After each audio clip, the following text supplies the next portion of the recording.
Silakan Teh. Oke kakak, terima kasih atas waktunya. Shalom semuanya. Saya Teh Tata, karena saya notabene kenapa dipanggil Teh Tata, karena saya dari Sunda. Dan sebelumnya saya juga terima kasih kepada Bapak Pendeta Leo, yang dimana saya di gereja GPP Sang Sinar. Terima kasih sekali. Kesaksian saya, kenapa saya sampai percaya sama Yesus, itu bermula dari kejadian 4 tahun 5 tahun yang lalu, di mana saya waktu itu mengalami kecelakaan. Tapi flashback dulu, saya notabene muslim dari kecil, keluarga saya semuanya muslim semua, bahkan bergelar haji. Di situ walaupun saya muslim, tapi cuma KTP, dalam arti KTP muslim, tapi ya bisa dibilang kelakuan nggak muslim sih. Bahkan saya tidak percaya dengan agama saya sendiri, agama A, agama B, agama C, saya sama sekali nggak percaya. Bagi saya, kalau saya tidak bekerja, saya nggak dapat duit, intinya begitu. Jadi saya tidak percaya, hanya minta ke Tuhan aja, kita dapat. Tidak.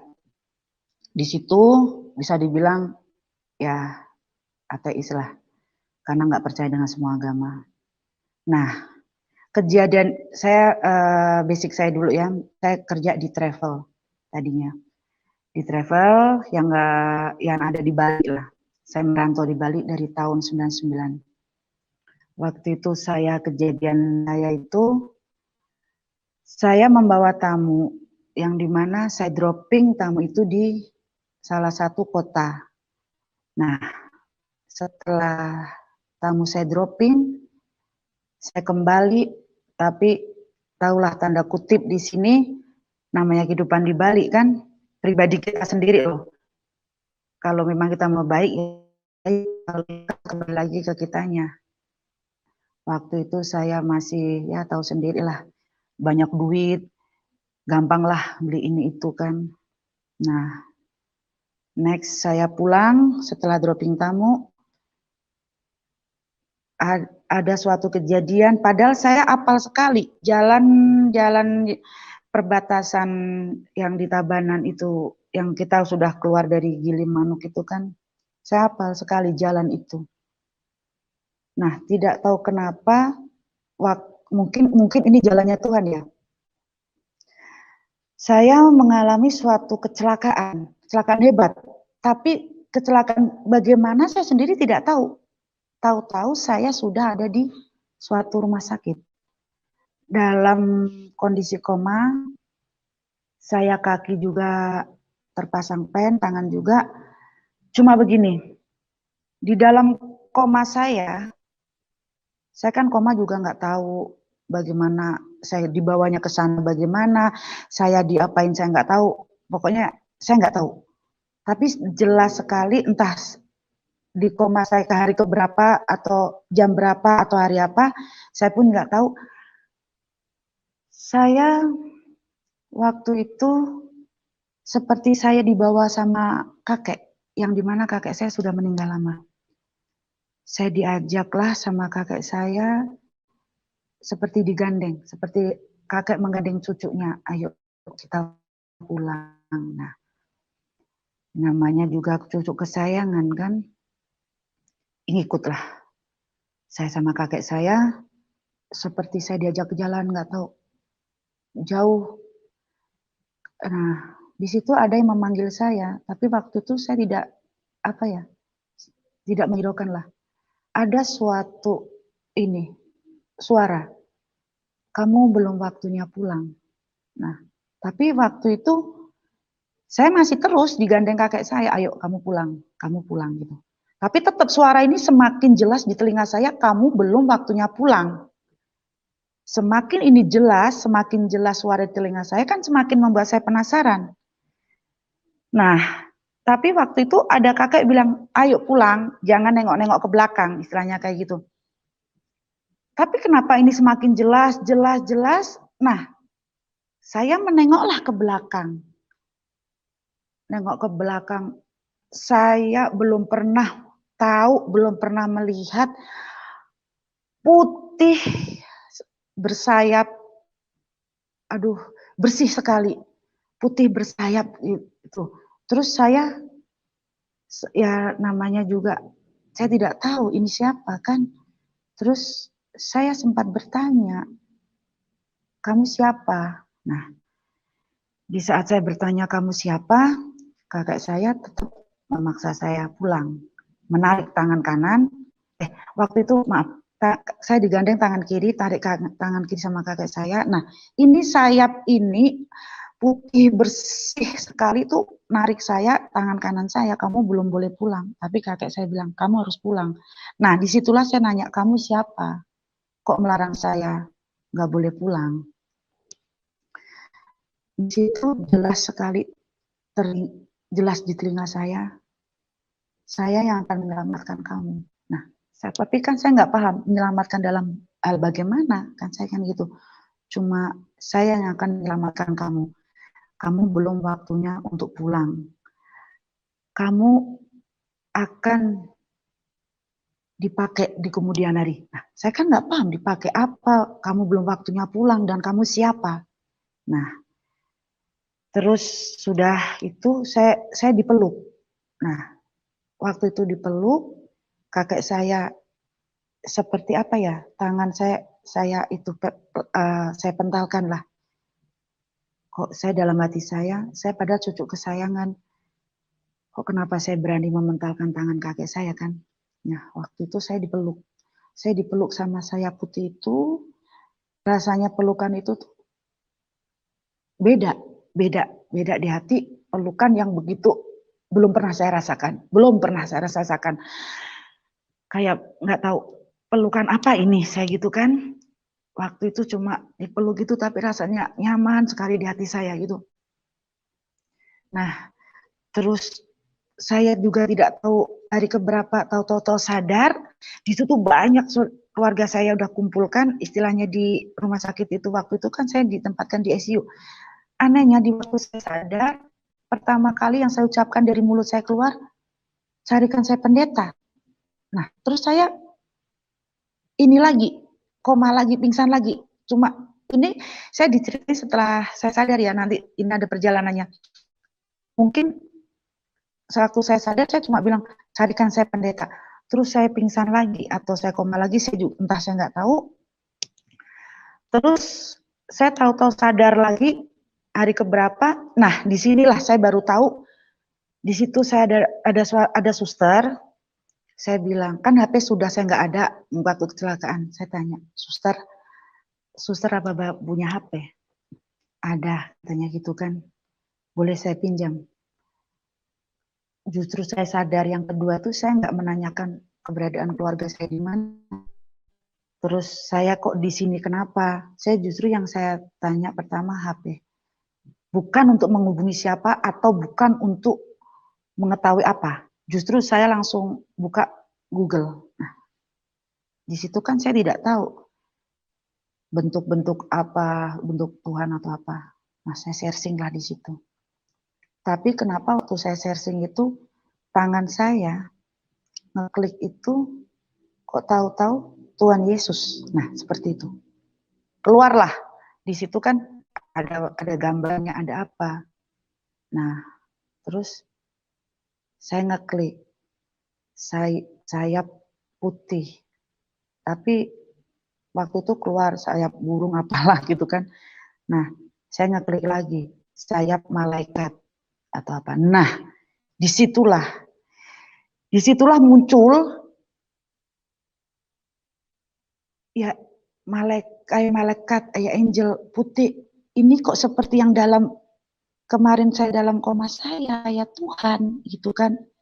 Nah, saya tanya ke suster, suster ini apa? Nah, suster itu menjawab, itu malaikat, itu Tuhan Yesus. Tuhan Yesus, saya kan gitu kan. Saya cerita ke suster masalah kemarin itu waktu saya koma. Nah, kenapa kok susternya nangis? Saya tanya, suster yang nangis, ada apa? Nah, suster itu ternyata juga beragama Kristen.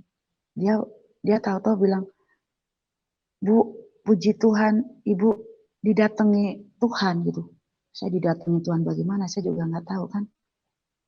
Nah, dengan beralihnya itu, terus saya mikir, apa ini namanya Tuhan Yesus, apa-apa. Saya kan juga nggak tahu kan, notabene saya juga dari agama seberang. Nah, di situ baru saya agak, tapi dalam kebingungan saya disinilah saya mencari keluarga saya. Suster, keluarga saya di mana? Nah, disitulah ternyata keluarga saya meninggalkan saya. Waktu itu orang tua saya meninggalkan saya cuma di situ sama tante. Nah, baru saya dapat cerita sama dari tante. Kamu koma selama 2 minggu. Keluarga pulang. Karena rasa kecewanya keluarga sama kamu. Kenapa waktu kamu pertama kali sadar, yang ditanya, yang dicari bukannya mana orang tua saya kenapa, tapi pertama kali kamu sadar, kok yang kamu cari pendeta, sedangkan kamu kan muslim. Gitu. Nah, saya kan jawab, mana saya tahu, orang saya juga nggak sadar. Nah, ternyata saya tahu dari tante saya, keluarga saya kecewa sama saya, karena waktu saya sadar yang ditanya malah, yang pertama kali ucap dari mulut saya, kok carikan pendeta, bukan mana orang tua saya, bukan apa. Nah, di situ tapi saya waktu itu tidak begitu menghiraukan ini malaikat atau ini Tuhan apa ini, malah justru saya juga tidak menghiraukan keluarga saya, cuma yang kebingungan saya, ini kemarin yang datang ke saya siapa, kok terus terngiang sampai di situ saya mulailah saya buka kan di searching agama ini, jadi semua saya pelajari.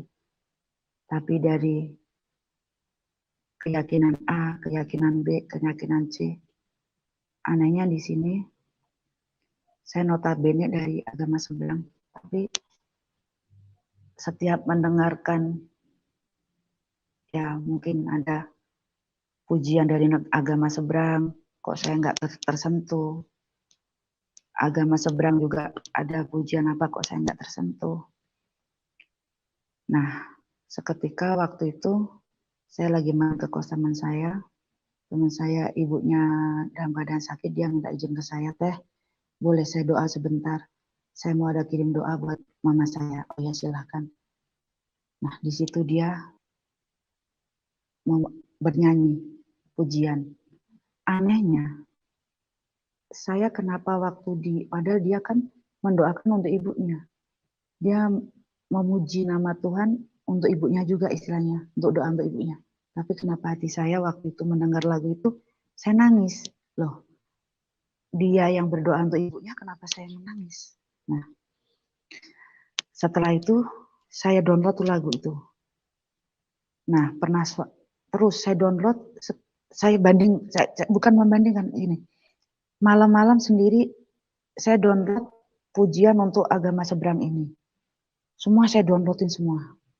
Saya dengarkan satu persatu. Kok hanya lagu ini yang setiap saya baru juga 1 bait, 2 bait, saya nangis. Ada apa dengan saya? Saya gitu. Nah, tapi kan waktu itu saya bingung, saya harus bertanya ke siapa, tanya ke keluarga saya juga nggak mungkin. Nah, akhirnya saya beranikan tanya ke teman saya, ini kenapa saya dengarkan lagu ini kok menangis? Nah, teman saya cuma waktu itu ngucap, puji Tuhan, teteh sudah kayak udah dijamah, katanya dijamah sama Tuhan. Dijamah itu maksudnya apa? Saya kan juga bingung kan. Nah, disitulah teman saya yang pertama kali, ya udah teh, besok kita mau ada acara, teteh ikut ya gitu. Nah, saya diajaklah sama teman saya di suatu acara waktu itu. Di situ ada Bapak Gembala. Nah, pujian-pujian. Semakin saya mendengarkan pujian yang mereka nyanyikan, semakin saya menangis. Nah, terus suatu ketika saya waktu itu kenal lah sama Ibu Pendeta, yang dimana pertama kali saya kenal itu Ibu Pendeta Yuni. Beliau pendeta dari Gereja Kristus Kasih Debes. Nah, waktu itu pertama kali saya mengerjakan gereja juga di Kristus Kasih. Beliau menerima saya ungkapkan semuanya. Apa yang terjadi dalam pergumulan saya. Kok saya seperti ini, seperti ini. Sampai akhirnya beliau yang membimbing saya, walaupun memang kita sudah pandemi. Melalui telepon, melalui WA. Tapi anehnya semakin kesini kok rindu sekali, ingin mendalami ini. Bahkan saya melihat gereja kok menangis kayak gitu. Anehnya di situ. Nah, terus habis itu saya dibimbinglah sama Bu Pendeta Yuni itu. Sekarang beliau pindah tugas di Melayu dan juga di daerah Bali. Saya mendalami, Tuhan, apa cara waktu itu saya tidak tahu bagaimana mengucapkan. Saya cuma gini, Tuhan, apa saya harus pindah keyakinan ya Tuhan gitu. Kok rasanya kok gelisah. Jadi anehnya setiap kali kalau saya nggak menemukan lagu rohani kok gelisah gitu kan. Nah, setelah waktu itu berjalannya waktu kurang lebih setahun lah. 2 tahun setelah saya kecelakaan, terus 3 tahun saya bertemu Bu Pendeta itu, saya memantapkan saya gini, Tuhan, saya nyaman di agama ini, tapi kok saya munafik ya, saya tidak berani mengakui. Nah, waktu itu kuatkan saya Tuhan untuk mengakui di depan keluarga saya. Tidak gampang untuk memantapkan hati untuk mengakui Tuhan saya. Tapi semakin saya tidak mau mengakui, semakin saya gelisah. Saya takut. Nah, saya mantapkan diri, saya beranikan diri, saya pulang ke kampung saya. Saya pulang ke kampung saya. Di situ saya sudah memakai salib. Pertama kali saya menginjakan rumah saya memakai salib ini, mulailah di situ. Pastilah mana ada orang tua yang menerima anaknya memakai salib untuk mau masuk ke rumahnya. Waktu itu pertama kali saya masuk ke rumah saya sudah tidak diterima sama keluarga saya. Waktu itu maaf, saya juga di sini juga tidak bisa menjelekkan orang tua saya yang notabene orang tua saya memang sudah meninggal semua. Saya tidak membenci orang tua saya yang mengatakan, istilahnya mengeluarkan perkataan sia-sia lah. Yang mungkin kalau bagi orang lain sakit hati. Tapi kalau saya, buat apa sakit hati? Karena saya ingin memberitakan kebenaran, saya punya Tuhan, ini Tuhan saya, gitu kan. Tidak sakit hati memang. Tapi, apa ya, yang saya sakit hatinya, maaf, sini bukan saya sakit hati sama orang tua, saya tidak. Saya sakit hatinya, kok Tuhan saya dihina itu loh. Sedangkan saya nggak pernah menghina agama kalian itu. Kalian boleh menghina saya, tapi tolong jangan menghina Tuhan saya gitu. Itu yang bikin saya sakit hati. Saya bertahan sehari, 2 hari di kampung, 3 hari di kampung, 4 hari di kampung, sampai 1 minggu saya menyerah. Dalam arti menyerah, bukan menyerah saya dalam arti di sini putus asa, tidak mau baik sama keluarga, tidak. Menyerah saya tuh gini, saya tidak sanggup Tuhan saya dihina terus. Saya tidak sanggup Tuhan saya dicaci maki terus. Kalian boleh mencaci maki saya, menghina saya, mengatain saya binatang apa, tapi tolong jangan Tuhan saya. Kembalilah saya ke Bali. Hanya membawa badan-badan aja. Saya tidak punya apa-apa. Karena waktu itu memang keluarga memutuskan, kamu tidak boleh lagi menginjakkan rumah ini, kamu bukan keluarga ini, kamu bukan keluarga besar dari ini. Ya cara orang bilang, kalau dibilang saya cuma badan, ya benar badan aja. Mungkin nggak ada apa-apa. Tapi waktu itu saya cuma gini, waktu itu pulang juga ke Bali, Tuhan, saya punya Tuhan. Saya mempertahankan nama Tuhan sampai saya harus melangkahkan kaki saya keluar dari rumah saya, dari keluarga saya, karena ingin mempermuliakan nama-Mu Tuhan. Saya percaya Tuhan tidak akan pernah meninggalkan saya, kayak gitu kan. Nah, mulailah di situ saya gini, saya tidak apa.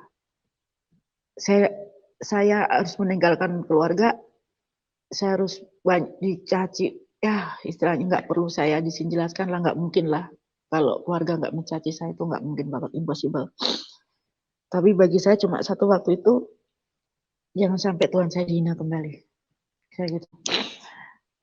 Nah, cacian makan keluarga terus sampai akhirnya saya pernah diiming-imingi juga dengan hal duniawi sama keluarga saya.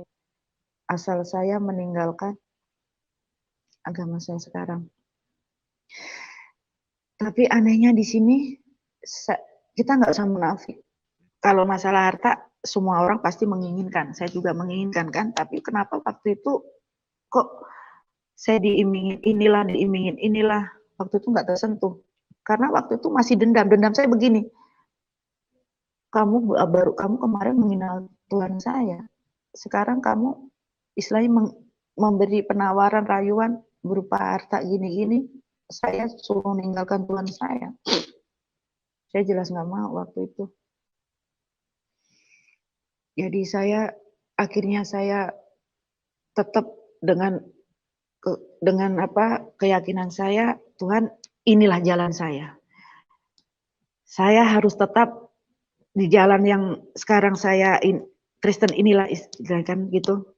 Apapun yang terjadi, saya harus melawan keluarga. Saya harus tetap di jalan ini. Sampai akhirnya mama saya yang nggak kuat melihat keadaan saya tetap memakai salib, mama sakit.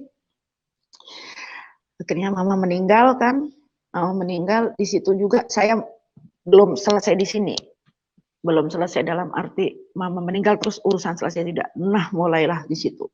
Keluarga saya menghujat saya gara-gara kamu, orang tua kamu meninggal, ini aduh kamu, udah kata-kata cara orang bilang kebun binatang keluar semua ke saya. Saya cuma begini, salah saya di mana? Saya menghargai agama kalian. Saya cuma pengen satu, tolong hargai agama saya, aja cuma itu. Kalian nggak menganggap saya, kalian tidak mau menerima saya tidak apa.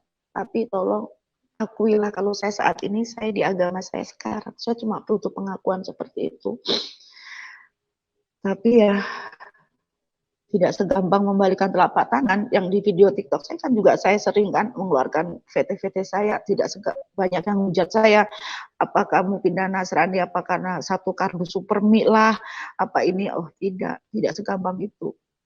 4 tahun saya sampai pernah terus juga saya sampai pernah sebenarnya udah mau down, udah aduh berat sekali Tuhan gitu.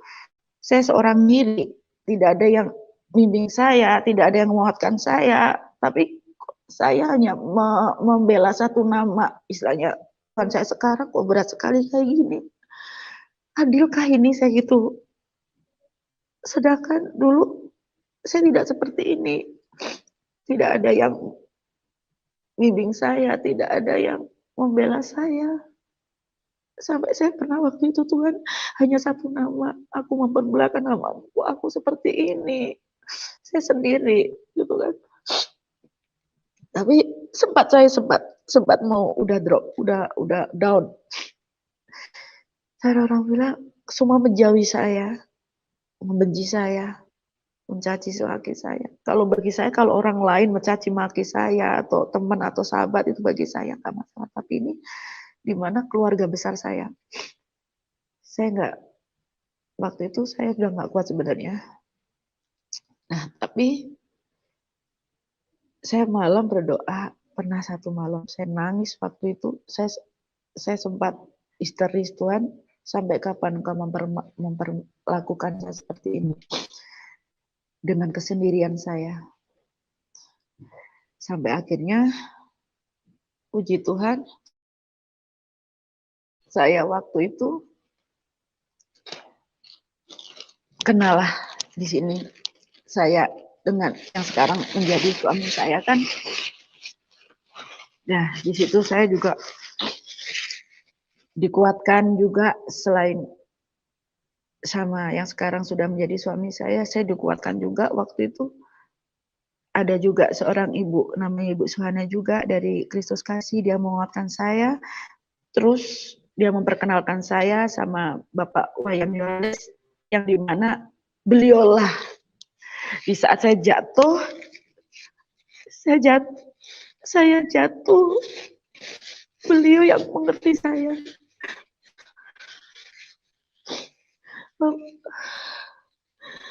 Cara orang bilang, saya nggak punya bapak lagi, nggak punya mama lagi. Tapi beliau sekarang seperti orang tua kandung saya. Saya jatuh, beliau ada buat saya. Saat saya sampai saya bangkit seperti ini kembali, itu karena bapak angkat saya, bapak saksi saya juga, itu Bapak Wayan Yohanes. Saya sampai gini, Tuhan, Engkau mengambil kedua orang tua saya, tapi Engkau memberikan pengganti yang luar biasa buat saya.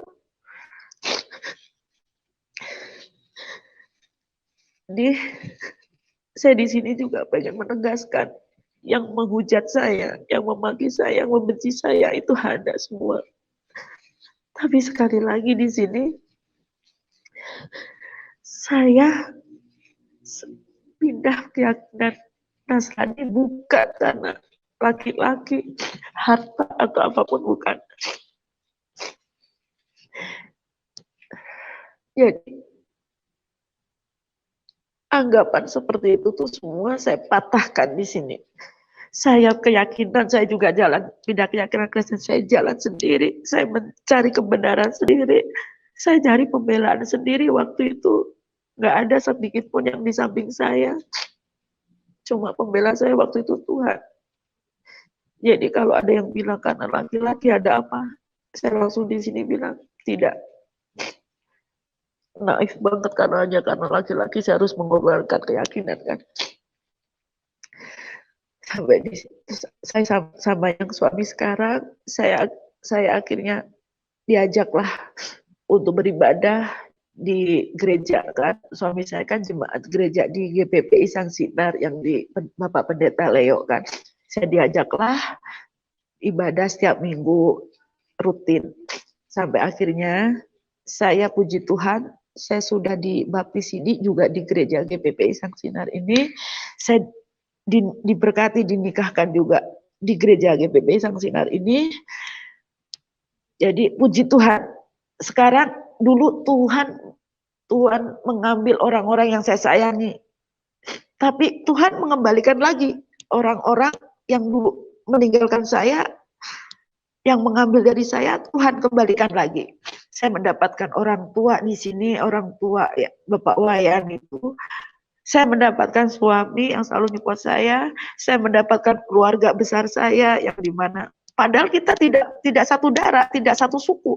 Saya dari Sunda, tapi keluarga besar saya di sini, puji Tuhan, dari luar suku saya, dari timur, ada yang dari Alor. Suami saya sendiri dari Amarasi kan, bukan satu suku sama saya juga. Nah, disinilah saya tidak butuh banyak orang, apa ya, simpati ke saya tidak butuh. Dalam arti, saya cuma butuh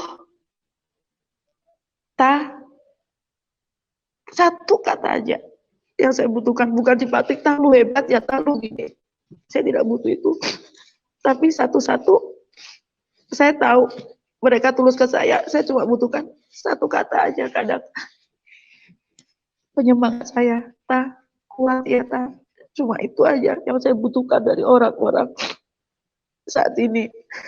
Karena tanpa ada kata-kata penguat buat saya juga nggak mungkin berdiri sampai sekarang, sampai saya mengeluarkan konten ini saya nggak mungkin kalau tanpa mereka penyemangat saya, enggak.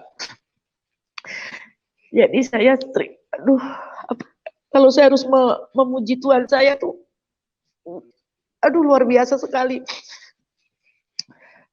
perjalanan saya juga nggak semulus, tidak. Yang berat dari keluarga. Tidak ada suatu keluarga menerima keluarga dengan lapang dada, dengan tangan terbuka, dengan tidak keyakinan tuh nggak ada, mustahil itu. Kalau ada yang bilang keluarga saya baik-baik saja, saya katakan tidak mungkin. Tapi saya coba jalanin 4 tahun, ini hampir masuk 5 tahun, mungkin di 2021 ini Tuhan Yesus luar biasa buat hidup saya digenapi semua.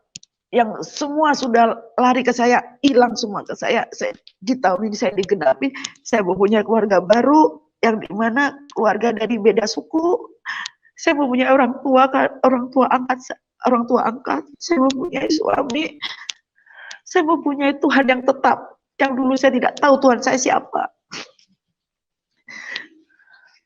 Jadi walau banyak yang bilang apa karena ini, tidak, saya tegaskan di sini juga ya. Justru saya sekarang dengan keyakinan saya sekarang, saya tidak punya apa-apa, tidak seperti dulu saya mau beli ini bisa, mau itu bisa, mau kemana bisa. Justru saya di sini saya tidak punya apa-apa, tapi kenapa hati saya tenang? Saya damai di keyakinan saya sekarang ini. Ya kalau masalah di rumah tangga ya pasti, masa kerikil tajam ada itu pasti kan. Tapi herannya saya di sini kok saya tidak seperti dulu. Dulu, aduh, kalau kena omongan sedikit aja sudah mau berantem ini arogan. Bisa dibilang saya arogan. Saya sudah arogan, sudah egoisnya masih ya. Pokoknya yang jelek-jelek di sifat saya. Sekarang saya lagi berusaha, saya sama suami kadang masih berantem, masih emosi, tapi kadang kok anehnya ada yang ngerem gitu kan. Nah, saya di sini lagi belajar untuk mencari kebenaran firman. Saya kalau dibilang untuk ke duniawi saya sudah tidak ada minat lagi. Malah justru waktu itu bapak angkat saya, Bapak Wayan Yohanes, pernah sama saya bilang, "Ta, kamu memperdalam ilmu Alkitab ini ya, mau enggak?" gitu. Saya di situ senang sekali. Banyak orang yang saat ini sudah memperhatikan saya, yang dimana dulu saya siapa, saya terbuang dari keluarga saya disia-siakan. Saya bukan siapa-siapa. Tapi puji Tuhan di segala kekurangan saya saat ini, tapi Tuhan menggenapi hidup saya kembali, melengkapi kembali hidup saya, mengembalikan lagi orang-orang yang dulu mereka menjauh dari saya. Jadi sekali lagi di sini melalui konten ini juga saya terima kasih sekali. Jadi di sini saya bisa mengungkapkan karena banyak sekali yang tanya kenapa sampai kamu dari agama seberang pindah ke sini, keyakinan Kristen, karena hal apa. Sekarang sudah saya ungkapin semuanya di sini. Jadi saya tegaskan sekali lagi, di sini tidak ada yang namanya saya pindah keyakinan karena laki-laki, harta ataupun apapun, itu salah. Jadi kalau ada yang mengatakan itu semua, saya patahkan dalam nama Tuhan Yesus. Tidak ada sama sekali di sini. Saya pure, saya mengenal Yesus sendiri, saya berjalan sendiri, saya membela diri saya sendiri, saya bangkit sendiri, saya jatuh sendiri, saya bangkit sendiri. Waktu itu saya percaya ini Tuhan saya, ini yang saya sekarang yang saya ikut ini Tuhan yang paling benar dalam hidup saya. Karena saya sampai sekuat ini, sekuat sampai saya berdiri sampai saat ini. Mungkin sedikit banyak itu kesaksian saya. Kalaupun memang nanti ada yang mau menanyakan lebih lanjut lagi juga nggak apa-apa. Tapi pada intinya saya mohon maaf sama keluarga besar saya yang di kampung. Mungkin Teteh hanya bisa mendoakan keluarga besar saya untuk membukakan hati kembali ke saya. Saya cuma ingin satu, saya ingin kembali lagi ke keluarga saya, bukan berarti kembali lagi untuk berkaitan. Saya ingin kembali menjalin keluarga saya lagi, bisa menerima saya dengan keadaan saya sekarang. Saya cuma minta itu, kalaupun seandainya ada saudara, ada keluarga saya, atau tetangga, atau teman, atau apa yang ada di kampung saya, karena ada di daerah Sunda, tolong sampaikan permohonan maaf saya untuk keluarga saya. Teteh sayang sekali sama keluarga saya. Teteh juga tidak akan pernah berubah sama keluarga saya. Saya cuma minta satu, tolong terima Teteh. Cuma itu. Tolong terima Teteh dengan keyakinan Teteh yang sekarang. Karena Teteh sayang sekali sama keluarga saya. Begitu mungkin yang ingin saya sampaikan. Saya mungkin Kak Leo kembali. Kalau ada yang mau bertanya sama saya, tidak apa-apa. Terima kasih. Shalom. Shalom, puji Tuhan. Terima kasih Teh udah mau berani menyaksikan kebaikan Tuhan ya. Apalagi memang nggak gampang ya saudara-saudara, nggak gampang banget kalau kalian mau memikul salib. Inilah pikul salib ya Teh. Keluarga yang betul kali. banyak yang tidak suka.